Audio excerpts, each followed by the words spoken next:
Hello and welcome back to the Distribution SXE version 11 Managing Operator Security.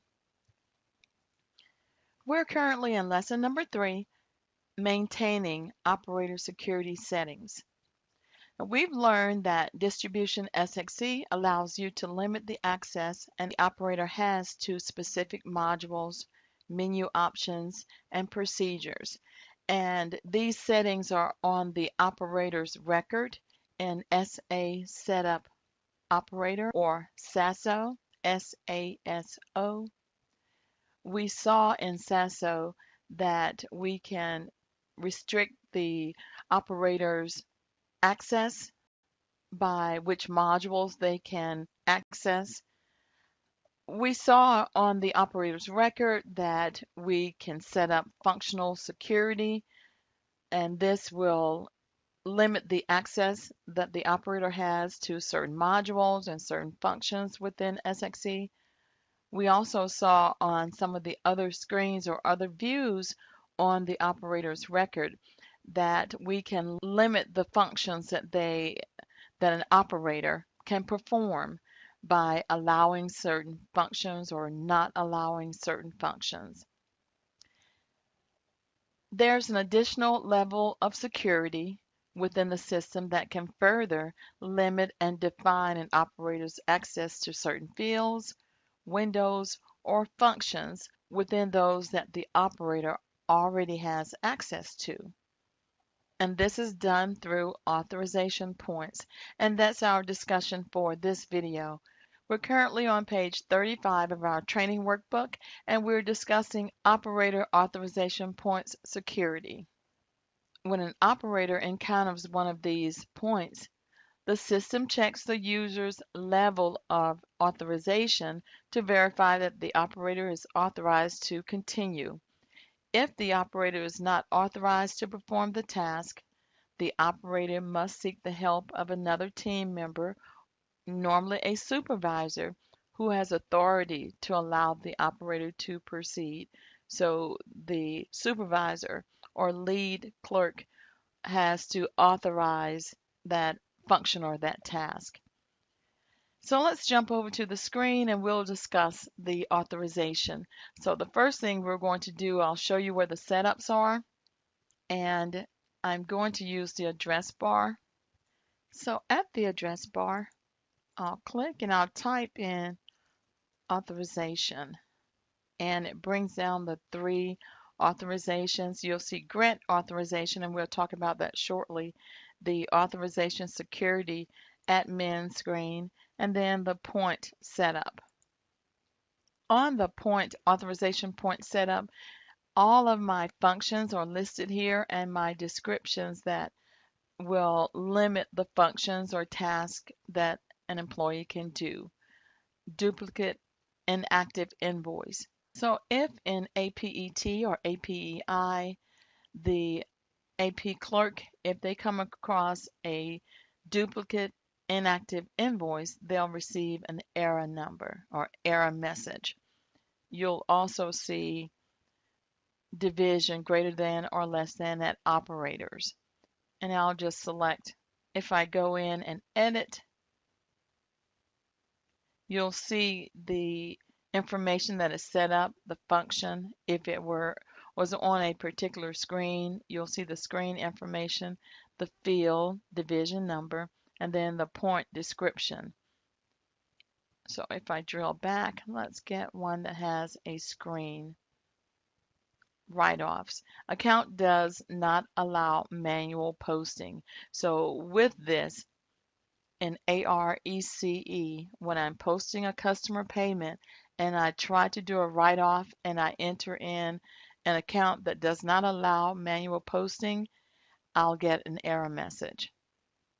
So when I drill into it, I can see the function that's posting customer payments. On the write-off screen, it's a manual post. That's the field name. Account does not allow manual posting.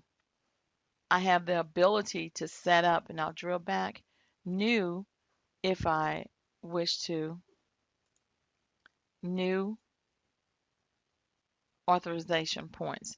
Remember, I must know the function, ARECE or GLET, OEET.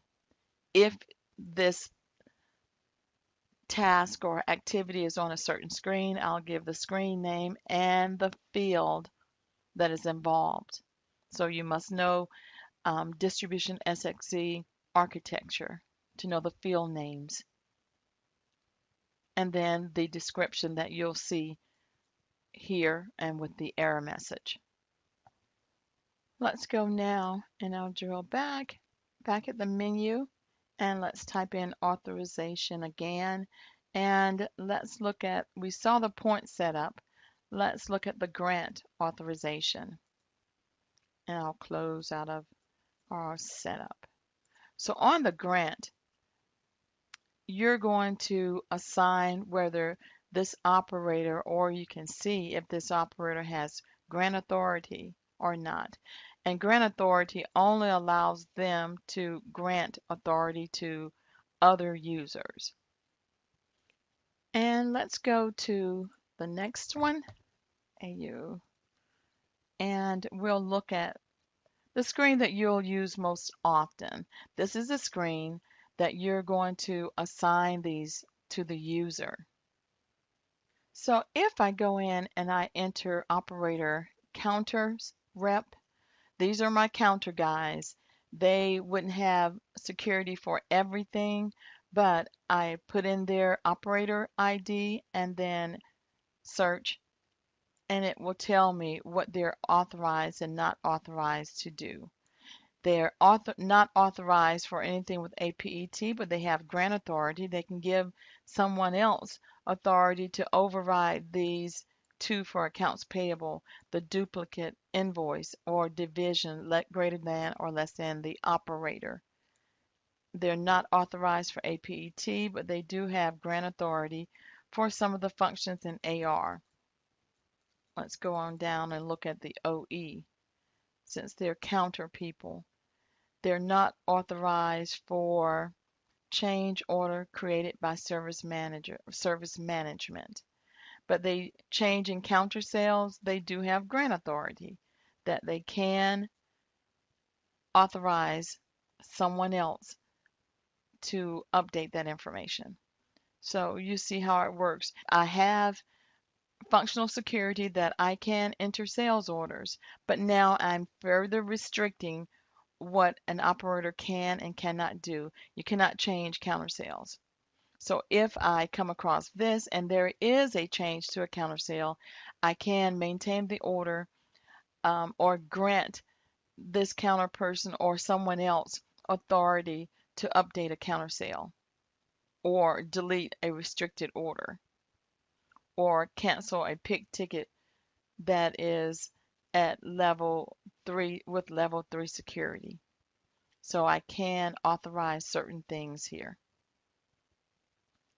COD terms changed. So I may or may not have grant authority to allow someone else to do that. So you'll see a list of all of the authorization points here. There's 75 points that runs all the way from order entry through accounts payable. And you see them there.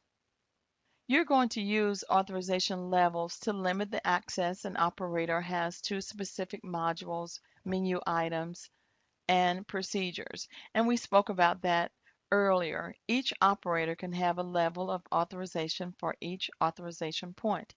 But we're asking you to please use caution when assigning these authorization points, because if you restrict too much, you're going to slow down or stop the workflow. Here you're going to assign a authorization level, and I just selected one and clicked action. You're going to assign not authorized, and that's a level 1, authorized, and that's a level 2 or level 3 grant authority. So not authorized, you know that this operator must be granted authority or denied it by an operator with a level 3 authorization. So if I assign a not authorized, they will not will not be able to perform the task, and someone has to either override it or deny it, and someone else has to update that record that is authorized. Level 2, authorize. The operator is authorized to perform the task, but not allowed to authorize another operator to perform the task. So I can do it, but I cannot authorize you if you're not authorized. And then grant authority. Level 3, it allows the operator to grant or deny authorization for that task if this operator encounters an authorization point for which his or her security levels are set to 1, the operator must obtain help from another operator with grant authority to proceed. So someone has to grant me the authority, or they deny it and they do it themselves, or someone else with authorized or grant authority must complete that task. Now you're going to assign these authorization levels separately for each point. So I can't do a group of them. I can't select all of these and say he's an order writer, so I'm going to deny it. Not authorized. See, it did not update. So I can't do that. They're assigned separately for each authorization point rather than across the board for functionality. I can't just say they're locked out of accounts receivable. If the operator has level 1, and we know that is not authorized to perform the task, the operator will get a notification, an error window, and you must cancel out of the task or contact your supervisor or someone with level 3. So I just want to make sure you understand, if you're using these authorization security levels, you are further restricting your employees on some of the functions.